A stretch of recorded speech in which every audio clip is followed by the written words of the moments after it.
Құрметті оқушылар, сіздермен бүгін бөлшек тақырыбын меңгеретін боламыз. Оның ішінде жай бөлшектерге арифметикалық амалдар қолдану, яғни жай бөлшектерді қосу, азайту, көбейту, бөлуді үйренетін боламыз. Бірінші кезекте бөлшек дегеніміз не екеніне тоқталып өтейік. Б-дан А түріндегі мынау жай бөлшек деп аталады. Енді бұл жерде бөлімі бізде 0-ге тең болуы мүмкін емес. А деген ол алымы, Б деген бөлімі. Бұл кез келген сан болуы мүмкін. Сонымен қатар кез келген бүтін сандар дегеніміз натуралы сандар және оларға қарсы сандар, сонымен қатар 0. Мысалы, -2, -1, 0, 1, 2, әрі қарай кете береді шексіз. Осы сандарды бүтін сандар дейік. Осының кез келген бүтін санды, мысалы 5 деген бүтін сан болатын болса, оны біз жай бөлшек түрінде 1-ден 5 деп жазсақ болады екен. Сонымен қатар бізде дұрыс және бұрыс деп бөлінеді. Дұрыс бөлшек дегеніміз ол алымы бөлімінен кіші болады. Бұдан А болатын болса, алымы кіші болады бөлімінен. Мысалы, 20-дан 7 деген сияқты. Ал бұрыс бөлшекте керісінше бөлімі алымынан артық. Мысалы, 7-ден 30 деген сияқты. Ендігі кезекте бөлшектер, мына суреттерде, мысалы, 1, 2 бөлік бар. Осының, мысалы, бір бөлігін алатын болсақ, пиццаның, оны біз бөлшек түрінде 5-тен 1 дейміз, себебі бізде жалпы 5 бөлік бар. Мына жерде 1, 2, 3 бөлігі бар пиццаның. 5-тен 3 деп бөлшек түрінде жазсақ болады. Егер де мынау екеуі қосылып берілетін болса, онда ол бізде аралас сан болады да, оны келесі видеода өтетін боламыз. 1 бүтін, мына жерде 3 бөлік, 3-тен 2 бөлігі бар. 1 бүтін 3-тен 2 болады, бөлшек түрінде жазатын болсақ. Мына жерде шеңберде мысалы 1, 2, 3, 4, 5, 6 бөлік. 6-ның бізде 5-еуі боялған. Мына жерде алып қарайтын болсақ, 4 бөлік, 4-тің 3-еуі боялған. Осылай біз жай бөлшек түрінде жазсақ болады. Енді арифметикалық амалдарға көшейік. Бірінші кезекте қосу амалына тоқталайық. Жай бөлшектер, егер мысалы бөлімдері бірдей болатын болса, Б-дан А қосылған Б-дан С болатын болса, онда бөлім өзі жазылады да, алымдарының біз қосындысын табады екенбіз. Мысалы үшін 18-ден 13 қосылған 18-ден 5. Бөлімдері бірдей. Бұл ретте бөлімдерін қоспаймыз, есте сақтайық. 18 өзі жазылады. 13-ке 5 қосылады, алымы қосылады, бөлімі қалады.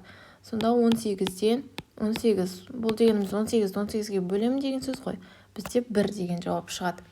Енді бөлімдері әртүрлі болуы мүмкін. Мысалы, Б-дан А қосылған Д-дан С деген жағдайда.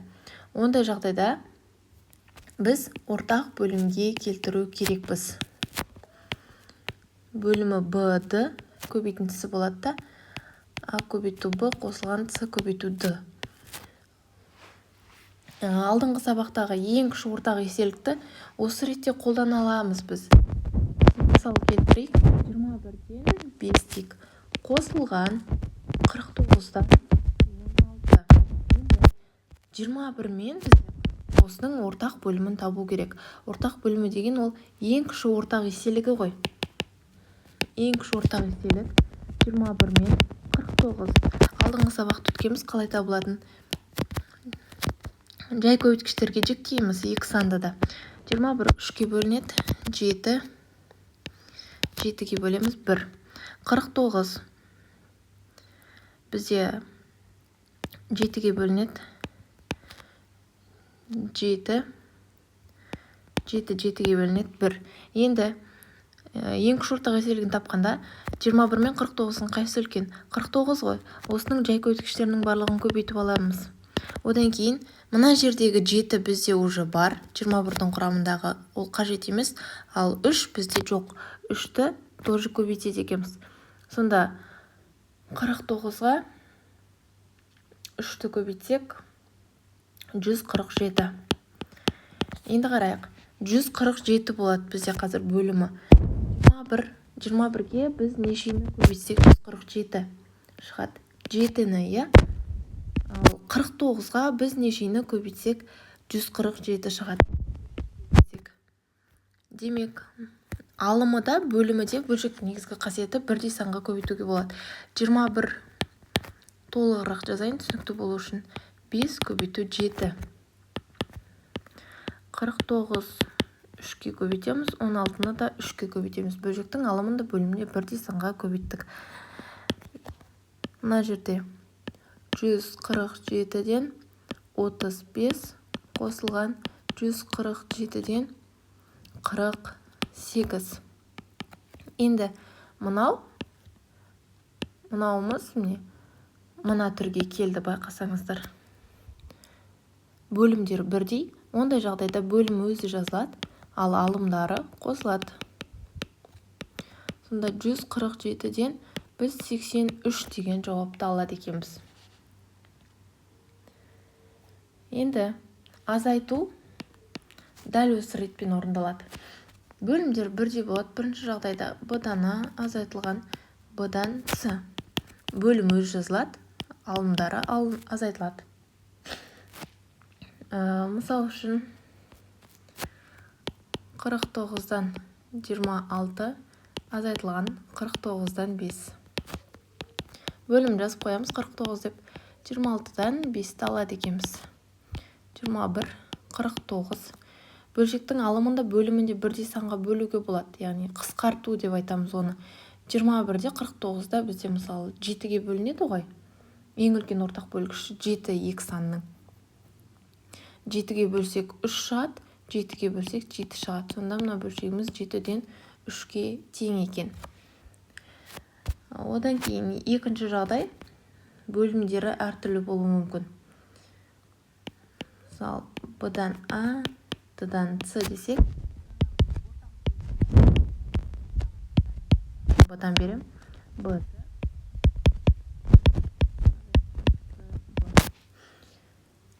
Мысалы, 225, 27, азайтылған 45. Бұл жағдайда бөлімдері 225 және 45 сандар ғой. Ең кіші ортақ еселігін таппастан бұрын мынаны ескере салсақ болады. 225-ке 45 бөлінеді ғой. Сонда ең кіші ортақ еселігі 225 деген сөз. Мұнда бірдеме, мұнда 225 шығусын берген. Сонда 225 көбейту 1, 27 көбейтілген 1, азайтылған 45-ті 5-ке көбейтем, 11-ті 5-ке көбейтем, тең болады 225-тен 27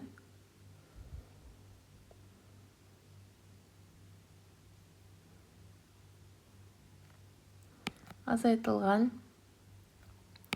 225-тен 55.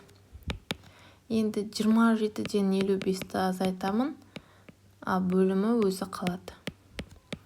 Тең, кіші саннан үлкен санды азайтқанда бізде теріс сан шығады. Минус 225-тен 27-ден 55-ті алатын болсам, 28 болады екен. Келесі кезекте көбейту. Бөлшектерді b-дан a көбейту d-дан c болатын болса, жай бөлшектің алымына бөліміне көбейтіледі. Одан кейін қажет болған жағдайда қысқартамыз. Алымдары А және С, Б және Д бөлімдері. Өте оңай. Мысалы, 7-ден 33 деген бөлшек болсын, көбейту 12-ден 5 болады.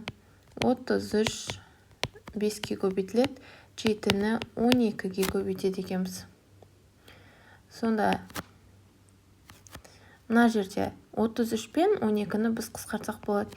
Екеуінің ең үлкен ортақ бөлгіші 3 болатын болса, мұнда 4 қалады, мұнда 11 қалады. Сонда 11-ге 5-ті көбейтсек 55, 7-ге 4-ті көбейтсек 28. Бізде бұрыс бөлшек шықты. Ал бөлуде бізде кішкене ерекшелік бар. Б-дан А бөлінген Д-дан С болатын болса, онда бірінші бөлшек өзі жазылады, Б-дан А деп. Ал Д-дан С бөлшегіне біз кері болатын С-дан Д деген бөлшекті аламыз. Яғни С-ны бөліміне түсірдік, Д-ны алымына көтердік қой. Есептеп көрейік. Мысалы, 7-ден 4 бөлінген 5-тен 8 өзі жазылады. Одан кейін көбейту жазылады. 5-тен 8-ге кері бөлшек 8-ден 5 болады. Мына жерде 4 пен 8-ді мен қысқартсам болады. Мұнда 1-ден, мұнда 2-ден. 7 жердегі 2 14, 1-ге 5-ті көбейтем. 14-тен 5 деген мәнді біз алады екенбіз. Қысқаша осы видео пайдалы болған болса, лайк басып, пікір қалдырып, бөлісе отырыңыздар.